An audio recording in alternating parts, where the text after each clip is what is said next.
Look at this room right now. Look at this room right now. Look what's happening in this room right now. We would be delighted to have any one of these five gentlemen on the show, and we've got all five of them. Our friends from Rage Against the Machine, Tommy and Timmy and Brad. Chuck D is here from Public Enemy, and of course the great Be Real from Cypress Hill. Ladies and gentlemen, please welcome Prophets of Rage to the Kevin and B Show. Welcome, guys. What's up, boys? Hello, we are here. Hello. Good morning to everybody. This whole thing is just blowing people's minds because it kind of popped up out of nowhere a couple of weeks ago, and people kind of, you've been very sketchy with the details. You've not been forthcoming with much. So it's left a lot of room for speculation, and we are delighted that you are here on KROQ so you can finally tell us what the hell is going on. What is Prophets of Rage? Well, until this moment, it's only been speculation. It's been a countdown and a website. And so the website, the countdown has come to 0, and we are here to announce what it is exactly. And it is? It is a band. It's a band. It is a band featuring the five of us plus DJ Lord from Public Enemy. Myself, I'm Tom Morello, Tim Commerford, Brad Wilk from Rage Against the Machine, Chuck D from Public Enemy, and Be Real from the mighty Cypress Hill. We are Prophets of Rage, and we're playing a show tonight. Yes, let's talk about the details. Kevin, why don't you handle that for tonight, because people obviously are freaking out at the opportunity to see these guys live. Tonight at the Whiskey. This is happening tonight at, I don't even know what time it is, but at 10 a.m. Doors at 7. Doors at 7, thank you. You have to be down at the Whiskey today at 10 a.m. to get a wristband. And the tickets are only $20. Yes, the people's price of $20. I feel like you guys could play a bigger venue. And well, actually, Chuck chose this one because in the long, illustrative career of Public Enemy, he's never been on that stage before. Oh, is that right? Yeah. Really? We will be breaking his whiskey virginity tonight. right. Maybe in more ways than one. Yeah. and the tickets are the people's price of $20, and 100% of the proceeds from both the ticket sales and from the merch on sale goes to PATH, an organization here in Los Angeles, People Assisting the Homeless.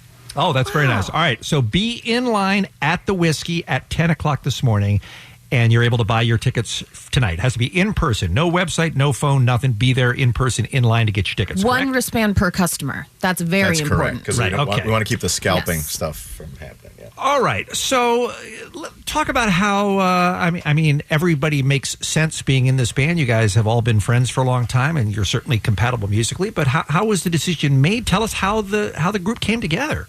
Like, where did it start? Whose idea was it? Who made the first phone call? This is out of Tom Morello's mind. Okay, so Tom was... And happy birthday, by the way, belated. Oh, thanks. That was yesterday, my right, Tom? birthday. Yes, it was. Thank you very much. Thanks. All right, so Chuck, Tom calls you out of the blue? Yep.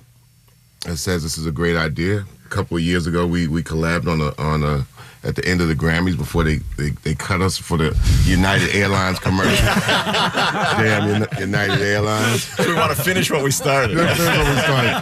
So it's been swirling in Tom's head because it was me, LL, Cool J, Travis Barker, Z-Trip, and me and Tom. And, we did a song, and it's been swirling. Part of a song. Yeah, right. And Tom had it swirling, so made a phone call, and, went from there. I assume it was a pretty quick phone call. I assume it was, hey, Chuck. Chuck was a reluctant bride. Was it? Tom talked to my wife, and my wife convinced me, you gotta get out there and work. So that's pretty much how that happened. All right, Be Real, how about you? Oddly enough, I didn't get the original call from these guys. I had gotten a call from somebody who, is a mutual friend. I said, hey, they might be possibly calling you. I'm like, yeah, right, get out of here. Because we've been friends for a long time, and we've done many shows together and a few collaborations here and there. But I got more of the, that beauty pageant thing. Like, I got freaked out by it, but, I jumped at the chance because I've wanted to play with these guys for a long time in any form. So this seemed like the best way. And when they told me Chuck was involved, and I finally got the call or text from Tom and then Brad. Chuck, I was like, this is real. What? You get a call? You got a text? What's up with that? Come on. We've been friends a long time. Yeah, we're on a textual relationship. Let's be real. We can, Emoji, just like a thumbs up. No, well, he texted me saying that he was going to call me. Okay. And then Brad followed up. It's like, has Tom called you? I said, this must be real. No pun intended. No pun intended. And sure enough, and I went down and met with the guys, and we talked about what was going to happen. And then eventually we started rehearsing. And You and Sendog came out with these guys at the Olympic Auditorium. That was one of the highlights of oh, my that life. It was so awesome. great. Yeah, Big Top Locals, I think it was called, or something like that. So good. Yeah, it was it was long ago. It was crazy. It was the outside of the Olympic Auditorium, and it was a wild show. But I had seen these guys early on. When we were about to put out the Black Sunday record, and that's how I met them. And then we just started sort of talking about doing things. We went on a tour together, and then we did their show. And then we also did the Beastie Boys with Rage at Dominguez Hills. And right there, I think those particular shows, we really bonded and became friends for all this time. these two guys, Be Real and Chuck D, were two of the biggest influences on Rage Against the Machine. We were huge fans of theirs before we became friends of theirs. And the first Cypress cassette was in everybody's car when we were writing the music for the first Rage Against the Machine record. And there's no group in the universe that was more influential on Rage than Public Enemy. Was it a crazy moment when you met Chuck for the first time? Yeah, that was. I mean, it's that was like 91, one of our 104 tours. By the way, Chuck's not exaggerating. They've been on that many tours. And that many countries, too. Rage actually was coming through the Epic situation on Sony. At one time, we talked about this the other day. Yeah, we were all on Sony. We were all on Sony, so, things kind of crossed into each other. And, and we played some shows together. And that's when we, it's like, wow, this is a different element. And myself and Be Real from Cypress Hill, we were the two first rap groups that had mosh pits. Mm-hmm. Yeah. And then, Rage, they're the godfathers of mosh. I've been in those mosh pits, believe me. Oh, yes. Oh, my God. I was actually in the mosh pit at the Olympic show, like the one where we came on for Kill a Man. Before I came on stage, I was actually in the mosh pit, like going wild. They're like, what are you doing here? Now, was this I don't know how much time Prophets of Rage will take away from your day jobs, but Chuck, you're out on the road with Public Enemy. You guys have a very busy schedule. Cypress Hill, same deal. Did you guys have to press pause on all that for right now? Well, I've quit. you quit. Stop it. No, I mean, dare. I'm a Gemini. We like to juggle things. We multitask. So, and my brothers are stoked about this, So I'm just on a mission to juggle this thing. And, this is 25 years for Cypress Hill, too. So it's a big year, man. Prophets of Rage. And, I got this going on, and we're doing all this together, man. It's beautiful. And Chuck, you too, juggling? Yeah, well, same thing that Be Real Same said. thing. I just came from London yesterday. So, Wow. Super trooper. Look, we this is a Woodstock moment for us. And it has to start somewhere. It has to start sometime. What better place than here? What better time than now, right? Somebody should write that down. As a wise man said. And this year, 2016, going on into supposed to be a clear year, 2020. No one knows. Why not? And this is our Crosby, Stills, and Nash Woodstock moment and our Led Zeppelinizing of the 21st century. Why not? Why not? Why not? Why not, indeed? And while it's an honor to play with these guys, and we've all had mutual respect for some time, and it's a lot of laughs here in the studio. This band is coming together. This is a mission. We're here. There's a particular historical moment that demands a response from the music that we've made in our careers and the music that we're making together. I want you to pause. I want you to pause right there, Tom, because we have to take a very quick break. And I know that you guys are dangerous times demand dangerous songs. I know that's what Prophets of Rage is all about, and we want to find out more about that. Why now? Talk a little bit more about what to expect at the show tonight at the Whiskey. The band is Prophets of Rage. Tom, Tim, Brad, Chuck, and Be Real. They're all here on KROQ. We'll be right back. You picked a good day to tune into the Kevin and Bean Show. Prophets of Rage in our studio. Rock and Roll Hall of Famer Chuck D is here. Be Real, our longtime friend who almost got us arrested on that 420 broadcast about 20 years ago, if you recall, Kevin. I do. Also, Tom, Tim, and Brad from Rage Against the Machine. Together, they are Prophets of Rage. They are playing the Whiskey tonight. Tickets go on sale at 10 o'clock this morning. One per person in line, no online, no telephone. Be there in line to buy your tickets to see the show at the Whiskey. As we mentioned, doors open at 7. All right, Tom, I had to cut you off. Yep. Why now? Why is it so essential that Prophets of Rage exist in almost June of 2016? Yeah, well, dangerous times do demand dangerous songs, and this historical moment is really unprecedented. I mean, it's both the country and the world are on like the brink of the abyss, and we thought it was wholly irresponsible of us to be sitting on the sidelines when we have a catalog of material like we do between the three of us to go out and, fight the power, to take the power back, to bring the noise, to rise up, to just use four songs we may or may not be playing tonight. But it's really it's a historical necessity, that each in our individual lives and in our different projects, we're involved in social justice and political action, but together, it makes a pretty strong fist, and we want to enter this fray. I mean, the last time Rage played in Los Angeles, we outdrew Trump, Clinton, and Bernie Sanders by about a margin of three times. And so, this is not just music. This is a movement that we are embarking on starting tonight at the Whiskey. What is it you hope fans will walk out of the Whiskey and do tonight after they are energized by the songs they'll see you sing? I think they'll be inspired. I think they'll wake up, and people that want change have to get involved in it. And if this is one way we can inspire people to do that, it'd be great. And I think it's important that there are alternative voices, because I've seen numerous news articles about how Donald Trump or Bernie Sanders, their campaigns are raging against the machine. Well, we're about to set the record straight on that front. I saw your tweet. That made me laugh so hard. You can come to the source on that one, and we're going to explain what that really means. I'm going to cut to the chase. Yes. I'm going to say, look, man, being in front of the stage, and look, Harry Belafonte said you can cage the singer, but you can never cage the songs. It takes me and Be Real to do Ragefied Zach De La Rocha's songs. So homage and salute out to him. And also, the way that Tom and Brad on them drums and Timmy C on that bass, I mean, when they line up as musicians, there's nothing like them on the planet. And that's me saying that. I've been raging since 1960. So I'm serious. So that's just the honor and joy of it, and everything on top of it will just come hard and hard. So that's that. Yeah, and I could say, going into the first rehearsals, there was a nervousness that I had, because they're powerful musicians, and like he said, we're in there, busting out Zach's words and lyrics, and as a fan, you appreciate it, but when you're actually with these guys and getting down to the business, you appreciate and know what the songs are on a different level, and you feel that power when it's coming together. So let's talk about Zach for just 1 second. Tom, I'm sure you had a conversation with him about this, or Brad, or Tim? No, I spoke with him, yeah.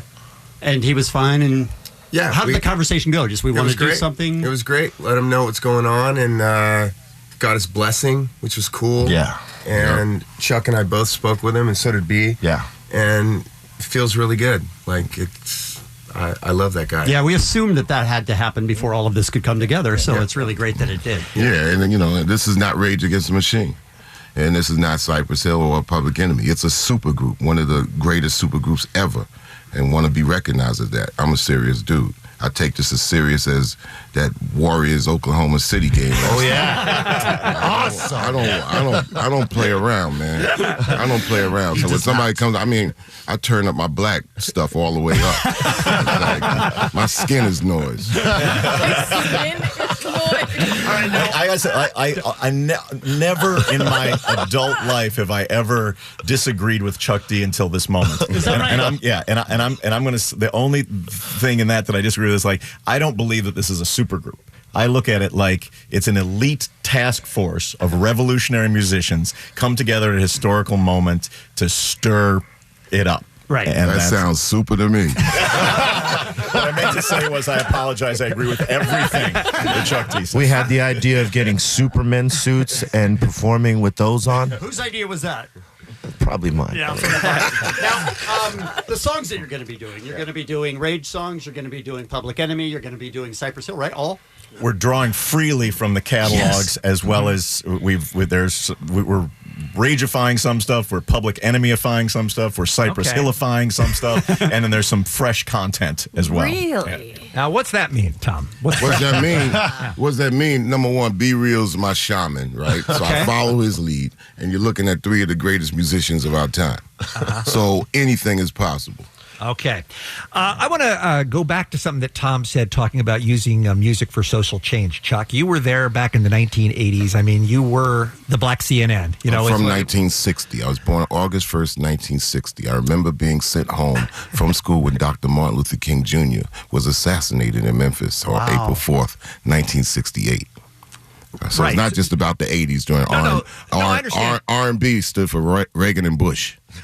No, I understand that you personally have always been very socially aware, but I'm just talking about the impact that the PE records made on the public in the 1980s. I mean, you kind of saw firsthand how much music can change people.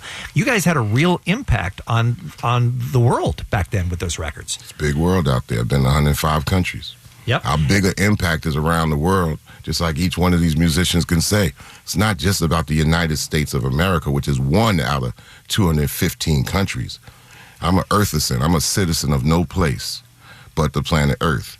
But we have to also keep in mind this year is confusing to the rest of the planet what's going on here, right here and now in the United States of America. It's confusing to us here now. Well, we got to do something about it. We got to make America rage again. Now, let me ask you guys a question about social change. You guys have been doing this for a long time, and does it get frustrating that things don't change quicker? That you don't make more progress? There's different ways to judge progress. I mean, I made progress when I listened to Public Enemy when I was growing up, and I found voices that echoed the sentiments in my head that I heard nowhere in the public discourse, that I didn't hear on the news, that I didn't read about in the paper. Same with bands like The Clash, and I think that Rage Against the Machine and PE and Cypress Hill have had that impact on people as well. It's in this historical moment, I think it's important to connect with people who, right, left, and center across the political spectrum. People realize that something's just not right, that the things that are going on in the system do not serve the needs of the country and of the people. So they look for these kind of extreme, demagogic, racist solutions on the one hand, or this kind of utopian vision, Bernie Sanders on the other hand, or they cling desperately to the lesser of two evils, somewhere in the middle. And our music has always said, you do not have to settle for that. Our hands are on the wheel of history, and whatever you do, don't leave your views behind in your vocation. We just happen to be musicians, and so we're going to express ourselves through music. Whether you're a disc jockey or whether you're a college student or whether you're a carpenter, to bring who you are into what you do is how change starts. Would you ever get into politics? Because I'm voting for you right now.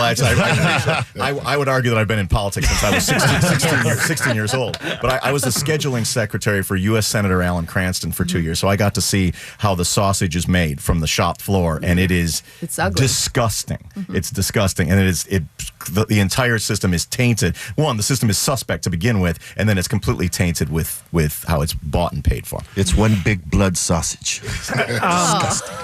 But for an old guy from Wyoming, Alan Cranston seemed pretty cool to me. No? Alan Cranston was he was as progressive as you get then, but even someone like it was all about asking rich people for money. That's the gig. Let me ask you one more question before we have to take a break. And if you're just joining us here on KROQ, shame on you, because we've been talking to Prophets of Rage here on the Kevin and Bean Show and streaming through Facebook Live. And that is, a lot of people have made note of the Donald Trump for President sign in your video, Rage Against the Machine video for Sleep Now in the Fire from 16 years ago. Do you remember how that came up in the video? Like, what was the message there of putting that poster in the video that time? I'd love to hear from Brad Wilk. Is he looking handsome this morning? Yes, I haven't heard from him yet. I just want to hear Chuck talk. It's mesmerizing. I don't know. He is, isn't he? That voice, what do you do? I used to have the deepest baritone in the band, but now I got trumped. Yeah, I got trumped. What were you trying to say? Were you trying to make fun of something that was so ridiculous it would never happen? Is that what you were doing? That had to be it. That was, well, Michael Moore directed that video, and I remember at the time, I mean, it was something that was, it was a joke. It was a joke. It was a joke. And almost I remember that. Almost too goofy. Yeah. Almost, right? It's too far out there. And then all of a sudden. Now, you guys have been following, I'm sure, the election and the entire cycle and going through the exact same thought process that we are, which is, Donald Trump's going to drop out. There's no possible way. And then every month, it just builds and builds and builds. It's a crazy surprise that we're in this position that we're in right now. Yeah. Well, go ahead. No, I just think you're surprised because you're that age. But you've had a couple of generations that have come since 1999 who have a different understanding on how to look at this society. And they have to be told about this atmosphere and how dangerous it could be for them. That's my point of view.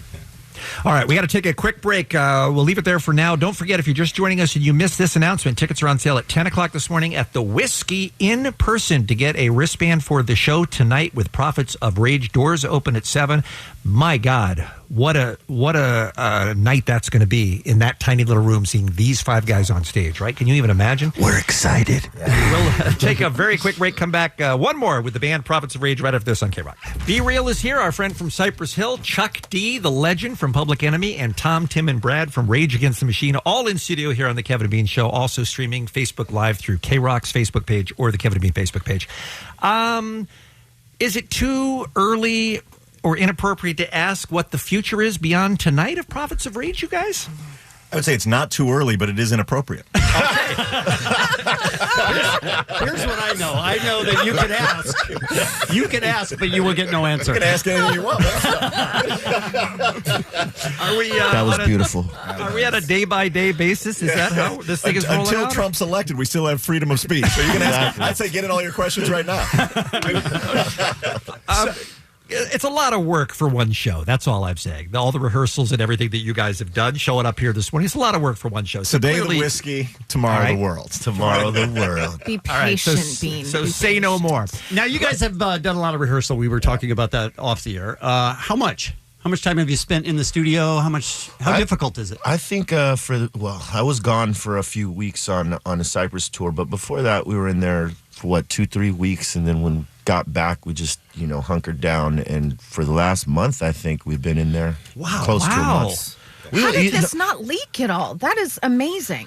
Well, you bribe the right people. Got it. But we're all. I think we want it to be a great thing, a great performance. So that's what we focused on, trying to get in there and be the best we can, so that when we get out there, it sounds amazing. Yeah, it's not about cover. It's about certain inflections. It's about being able to take things into the future, and also be able to grab enough elements and to make something out of it. This is Prophets of Rage, so we have to, have our identity, and that takes quite a bit of rehearsing. And trust me, man, this is like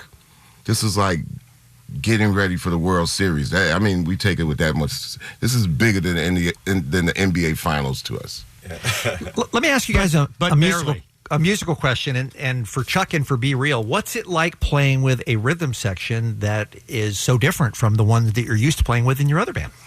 Well, I think Chuck and I can agree on this. It feels like we got invited to play with Black Sabbath or Led Zeppelin. To me, Rage is that of our generation, and to be asked to be a part of this Prophets of Rage, it was an honor, So to be up there with them, like I said, when I got to the first rehearsal, I knew some of the songs. I didn't know them that well as a performer and whatnot. I knew him as a fan, and I had to get that nervous energy out. But once it started going, I felt real comfortable with these guys, and it's an honor right now to sit here with all of them. With Chuck, who was my idol growing up. We always said, when we came out as Cypress Hill, that we were just the reverse version of Public Enemy. We didn't have the same politics and whatnot, but the way their get down was very influential to Cypress Hill as far as production, as far as the way we would